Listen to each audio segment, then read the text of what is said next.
So the DOJ and FBI recently announced that there is no Epstein client list. He committed suicide, and they're basically closing the case, which led MAGA to lose their goddamn minds. So I'm going to go through some of their posts and hopefully clarify some things for them. Dan Bongino and Kash Patel have let America down. What did you expect when you put Kash Patel and Dan Bongino in charge of the FBI? Did you really believe that all the conspiracy theories that they've been chirping about for years were actually true and they were just going to walk in and just declassify everything and announce all of these things were right? They're called conspiracy theories for a reason. They held up Epstein files like they had it all. Now the DOJ says no client list, no names, suicide, case closed. So what the hell were they holding? So this is in regard to the White House bringing in a bunch of MAGA influencers and handing them a binder that basically said Epstein files, which they then showed off to everybody as if they actually had them. Newsflash, they didn't. It was a photo op and pretty much propaganda. Now you know. If Trump was on the Epstein list, why didn't Biden release that info to stop Trump being president? Because, Charlie, the investigation was still ongoing.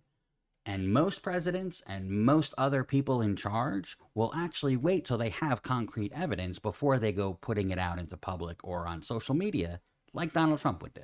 There's a chain of command on this planet, and elite pedophiles are at the very top, even above Trump, way above him. You know, these guys are so fucking close to getting it. Look, Mike, Donald Trump is the elite pedophile at the top of the list. That's why it didn't get released. So all the girls who have testified about being on Epstein's island were lying, and Giselle Maxwell is in prison for being the madam for nobody? Please tell me this is fake news.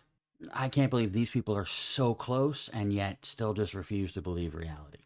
If you recall, there are actually girls who testified that both Donald Trump and Jeffrey Epstein had their way with them. But cognitive dissonance does not allow them to put that in the same classification as the others. So instead of putting two and two together and realizing that Donald Trump is the reason why this list isn't being released, they fail to see it. This is so obvious, I can't believe I have to spell it out. There are prominent Democrats and Republicans on the list. That is why both parties won't release them. Yes, Anna, starting with Donald Trump. Look, I don't doubt that there's also other Republicans and Democrats on the list.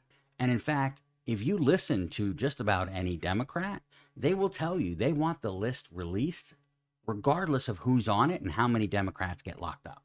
It's Trump and Republicans and MAGA who are the ones that are very careful about who is mentioned with Epstein and who isn't. I want answers on Epstein, as many as possible.